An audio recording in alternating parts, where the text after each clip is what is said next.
প্রিয় দেশবাসী ভাই বোনেরা, আমি খান শওকত নিউ ইয়র্ক থেকে বলছি।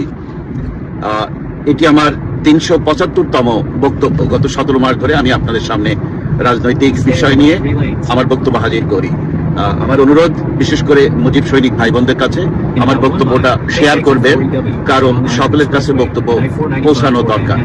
আপনারা জানেন জাতিসংঘ কি বলেছে, আওয়ামী লীগ সহ সকল নিবন্ধিত দলকে নির্বাচনে অংশগ্রহণ করতে না দিলে এই নির্বাচন গ্রহণযোগ্য হবে না।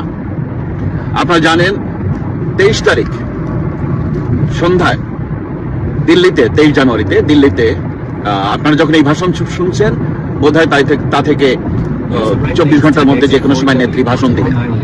তো নেত্রীর ভাষণ থেকে বেরিয়ে আসবে আমাদের কর্মসূচি এবং সারা বিশ্বের কাছে নেত্রী কি বলতে চাচ্ছেন সেই বিষয়গুলো। নেত্রীর বলা পর্যন্ত আমরা অপেক্ষা করি, কারণ এখান থেকে অনেক দিক নির্দেশনা বেরিয়ে আসবে বলে আমাদের মনে হচ্ছে। এখন আসুন তারেক রহমান সম্পর্কে। কোন রাজনৈতিক দলের নেতা বা দল নিয়ে আমি কথা বলি না, বলতে চাই না, একান্ত প্রয়োজন না হলে, কারণ আমি নেগেটিভ রাজনীতিতে বিশ্বাস করি না।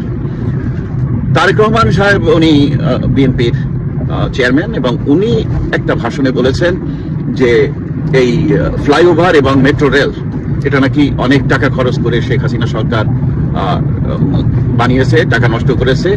উনি ক্ষমতায় আসলে ভবিষ্যতে এইগুলো বন্ধ করে দেবেন এবং বাস সার্ভিস চালু করবেন। শুনে কি মন্তব্য করবো সেটা আমি আর বললাম না, আপনারা বলুন। সেটা হলো, আমি নিউ ইয়র্কে আসি আজ 35 বছর যাবত।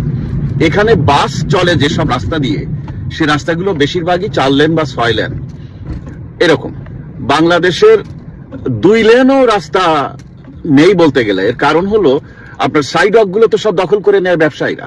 সাইডওয়াক তো জনগণের জন্য বা হুইল চেয়ার যারা নিয়ে চলে তাদের জন্য তো সাইডওয়াক ব্যবহারের যোগ্য থাকে না। তাতে ওই 2 পাশের রাস্তাই সাইডওয়াক হিসেবে ইউজ হয়, জনগণ চলাচল করে। তো সেখানে ঢাকা শহরের রাস্তাগুলো কত চিকন, যারা বিদেশে গেছেন তারা জানেন। এমনকি একটু অনলাইনে সার্চ দিলেও আপনারা বিভিন্ন দেশের রাজধানী শহরের রাস্তাগুলোর চওড়া কতটা দেখতে পান। সেই পরিমাণ চওড়া যদি 6 লেন 8 লেন বিশিষ্ট রাস্তাগুলো হতো ঢাকায়, তাহলে হয়তো এই মেট্রো রেল বলুন আর এই উড়াল রাস্তা বলুন, ফ্লাইওভার বলুন, এসব কিছু দরকার হতো না। কিন্তু ঢাকাবাসী এমন ভাবে ঢাকা শহরকে পরিণত করেছেন, যেভাবে বসতি গড়ে উঠেছে, তাতে তো রাস্তাঘাটগুলো চওড়া না। 13 তারিখে কি ঘটবে? এই